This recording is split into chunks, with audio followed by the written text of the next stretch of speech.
Fala pessoal, iniciando aí mais um fechamento de mercado, hoje dia 11 de março, mais uma terça-feira e vamos aí para as atualizações do dia.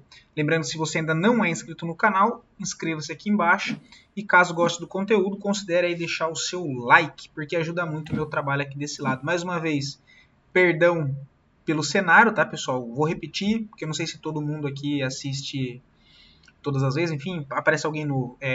Eu vou me mudar de estado de novo, então eu tô sem nada aqui, tá? Tô sem monitor, tô sem cadeira, tô sem microfone, já tive que despachar tudo da onde eu tô aqui, já mandei lá para onde eu vou, e então tô fazendo um malabarismo aqui para conseguir gravar para vocês e não ficar sem gravar, que eu acho que é o mais importante. Mas dito essa ladainha, partindo pro gráfico, eu estou olhando pro lado, porque eu estou usando minha televisão, que não é smart, minha não, né? De onde eu tô. Que não é smart, mas enfim, pelo menos deu para projetar e jogar a imagem aqui.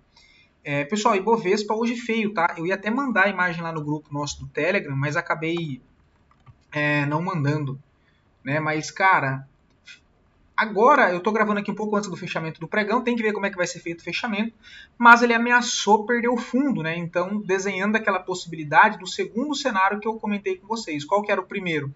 Depois do fechamento de sexta, foi essa barra positiva branca, expectativa de tentar ainda, né, quem sabe o mercado ir para brigar lá no 130. No início dessa semana, inclusive hoje, já começa a azedar isso, né? Porque de fato é o segundo cenário que começa a ficar mais evidente, que é isso aqui ter sido a formação de um topo, que é mais baixo que o topo anterior, né? Ou seja, a formação de topo mais baixo, na perda desse fundo que eu já comentei aqui, que é o ponto principal, agora ele é só num pivôzinho de baixo, olha. E aí a gente volta para a força predominante de venda e já abre espaço amplo para buscar a região do 119, 118. Tá? Então é um ponto bem importante esse do Ibovespa que a gente tem que ficar atento. Hoje ainda conseguiu se segurar por enquanto. Região essa que é o 122.660. Rapaz, que dor nas costas ficar nessa cadeirinha aqui. Então é um ponto de atenção. Tá? Seria ideal, seria interessante ele voltar dessa região e romper aqui, olha. Romper essa máxima aqui e tentar jogar lá em cima. Mas não é o mais provável por enquanto, tá? Hoje eu achei que ele já ia acionar esse pivô de baixo quando começou a perder bastante força na parte da manhã, mas agora na parte da tarde conseguiu recuperar 50% dessa queda do dia de hoje, mas ainda assim não deixa de ser um movimento feio.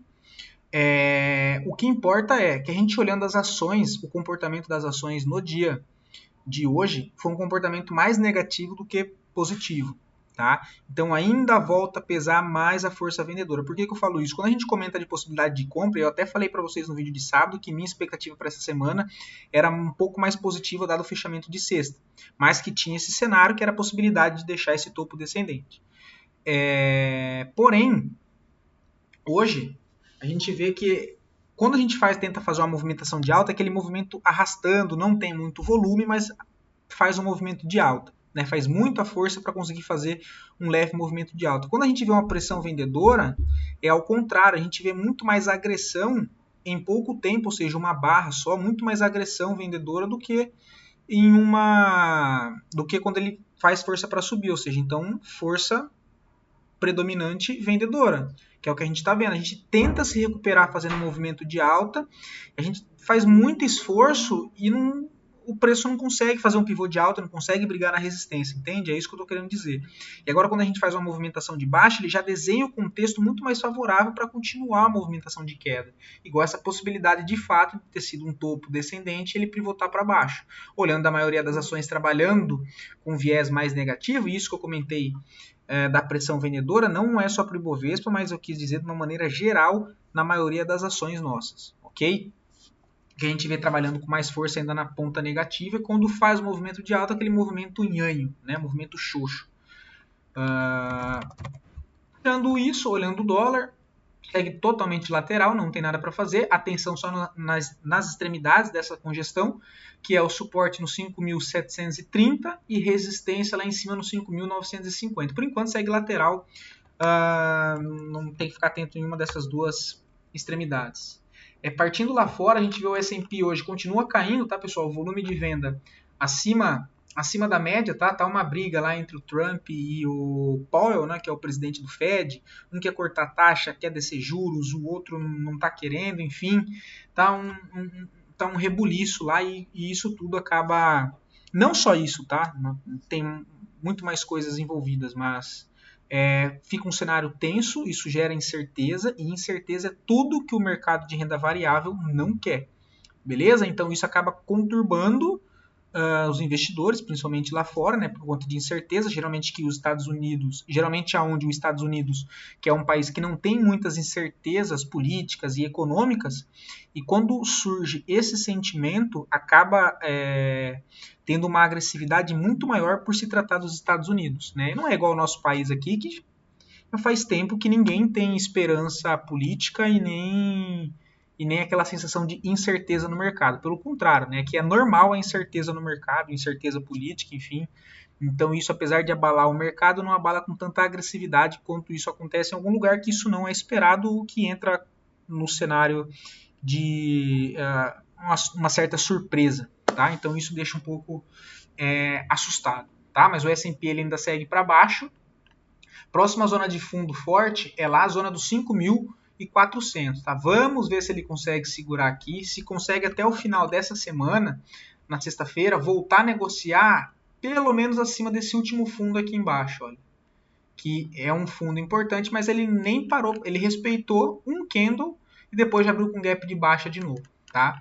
Vamos ver se até sexta-feira a gente consegue fazer uma movimentação para voltar a brigar aqui na região dos 5.700. Mas assim, já deixa um cenário um pouco mais feio de fato, porque ele quebra essa estrutura anterior, que era uma estrutura de alta, ele quebra esse último fundo e deixa aí um cenário um pouco mais negativo, que acaba assustando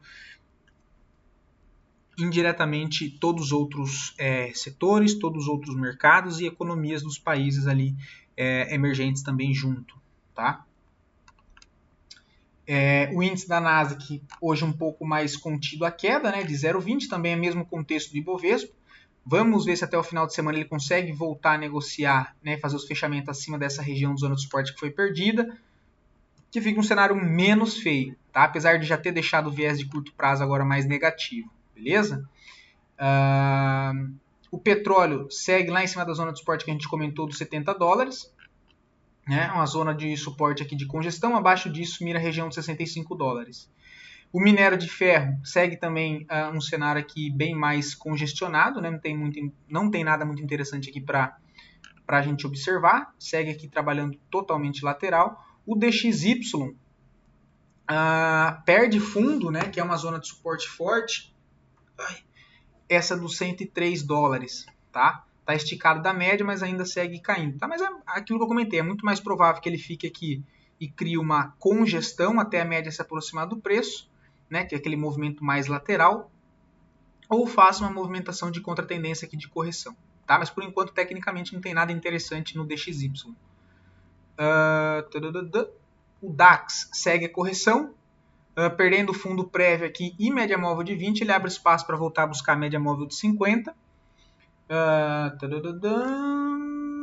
Hang Seng volta a corrigir, não, né? Passa agora por um processo de correção, mas também normal, acionou um pivô de alta, segue tendência de alta, porém agora inicia uma correção normal, tá? Tranquilo.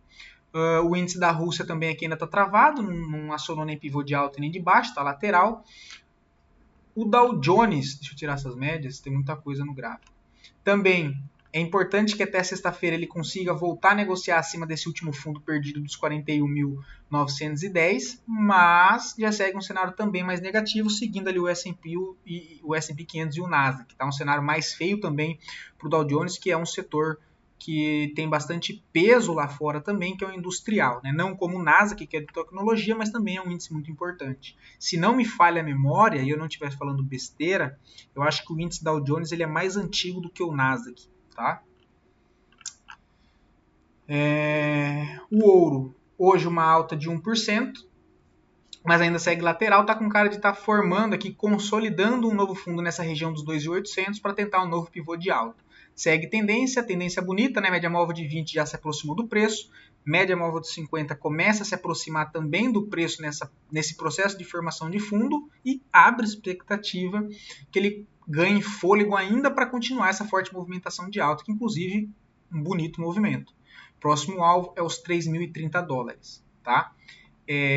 A prata, hoje um pouco mais forte, sobe aí 2,70. Vamos ver se ela desenha esse cenário que eu comentei com vocês na semana passada, que é essa possibilidade de rompimento dessa congestão maior, fazendo esse pivô, né? Olha, que foi esse desenho explicado para cima, que é basicamente ele retornar para buscar alvo aqui na faixa dos 35 dólares, mas a prata volta a chamar assim, atenção. Aqui ainda não tem nenhum movimento técnico muito bonito, né? Ela ainda está presa dentro de uma congestão. O interessante é quando acontece esses pivôs com espaço livre para o preço andar, mas já é um bom sinal ela voltar a negociar ali acima da faixa dos 33, 34 primeiro, mas ela ganha espaço acima do topo ali dos 35, 36 dólares, de fato, ganha espaço livre ali para se desenvolver, tá? Agora indo para cripto, deu uma recuperada, mas por enquanto só correção, né? O Bitcoin sobe aí 5%.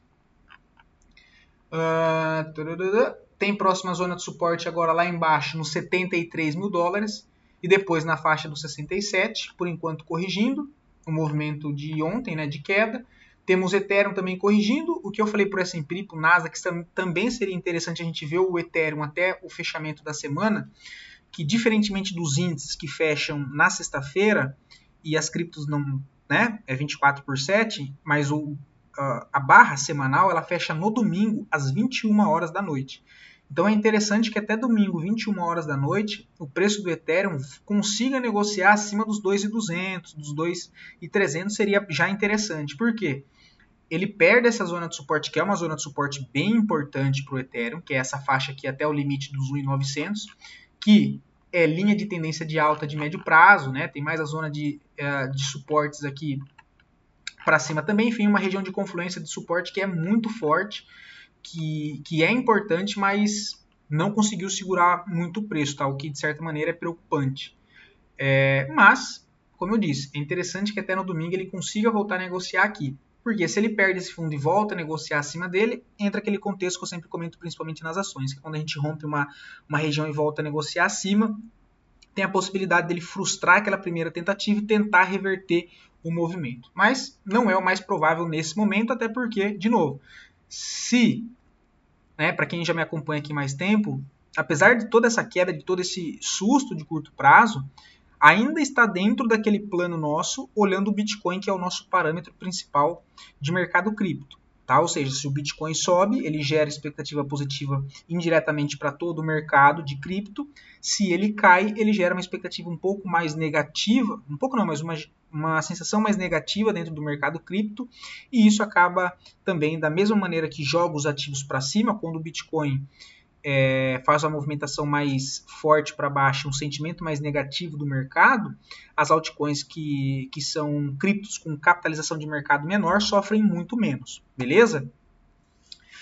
Então, né, voltando, se a gente entende ainda que o Bitcoin tem espaço para buscar até ali aquela região dos 70 mil dólares, que seria voltar na média móvel de 20 do gráfico mensal e nada demais, ele já chegou ali nos 76, né? Ainda tem um espaço até ali os 70, e se de fato ele continua essa correção ainda mais para baixo, essa pressão, esse sentimento mais negativo com a economia americana, que deve pressionar ainda mais os mercados de renda variáveis, mercado de risco, né, que é o caso de cripto principalmente, a gente acaba tendo mais pressão ainda para o lado negativo, ok? Mas ainda está dentro do plano, né? Que é o que? Acompanhar o Bitcoin como base. Se o Bitcoin começa a fazer um pivô começa não, mas se ele faz um pivô de baixa, abaixo dos 68, 65 mil dólares, aí eu começo a me preocupar de fato, beleza? Enquanto isso, como eu já disse para vocês em diversos vídeos meus aqui passado, ali até a região dos 70, 68 mil dólares do Bitcoin, a gente tem espaço para corrigir, que seria só uma correção do gráfico mensal,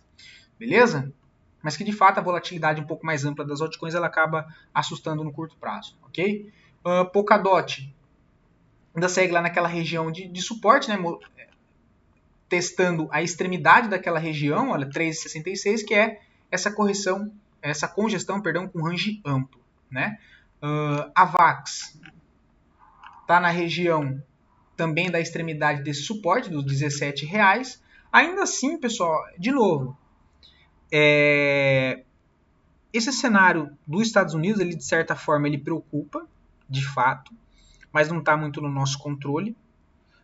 Olhando pelo lado de cripto, se a gente não tem uma crise, né, não tem um cenário de cisne escuro acontecendo, ainda acredito que o mercado de cripto ainda tem mais espaço para subir, tá? Mas assim, vai depender muito do cenário ainda lá fora. A gente tem a questão das guerras também, que não dá para a gente tratar aqui disso. Eu também não sou nenhum expert nisso, né? Só sou curioso, mas que de certa maneira isso preocupa, né? Isso preocupa, mas tirando isso, tirando entre aspas, porque a gente não consegue tirar isso, né? Ainda acredito no mercado que pode ainda voltar a se recuperar se a gente tem ali um sentimento de mais certeza no andamento da economia, dos dados dos Estados Unidos, do Trump e do Powell, né? Powell, não sei como é que pronuncia direito, o do presidente do Fed, se ajeitem e as coisas lá fiquem um pouco mais calma, tá? Isso acaba trazendo mais calma para todos os mercados, beleza? Uma passada rápida para não perder muito tempo aqui. AVE também corrigindo, né? Um pouco o curto prazo ainda segue para baixo. Temos SNX, também chegou a perder fundo e hoje se recupera, mas também segue tendência de baixa no curto prazo. E rapidamente aqui, Undo também chega naquela zona de suporte que a gente comentou, ele é uma leve recuperação hoje, mas não altera a tendência de baixa no curto prazo. Link também segue lá naquela região de suporte dos 12, mas não altera a tendência de baixa em curto prazo. Dito isso, voltando para a nossa bolsa, as duas melhores ações do dia de hoje, né, as duas melhores performances, seguido das duas piores performances. Hoje não teve pedido, não teve solicitação, mas enfim, de qualquer maneira agradeço vocês também. E lembrando, tá, se você aí do outro lado gostaria de ver análise de alguma ação em específico, é só deixar aqui nos comentários que eu trago análise para o dia seguinte, beleza?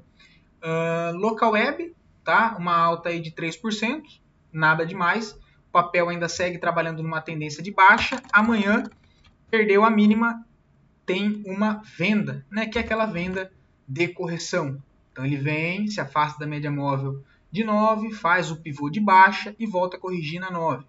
Amanhã perdeu essa mínima, tem uma venda com stopzinho aqui na máxima, beleza? Mas nada assim muito interessante, tá?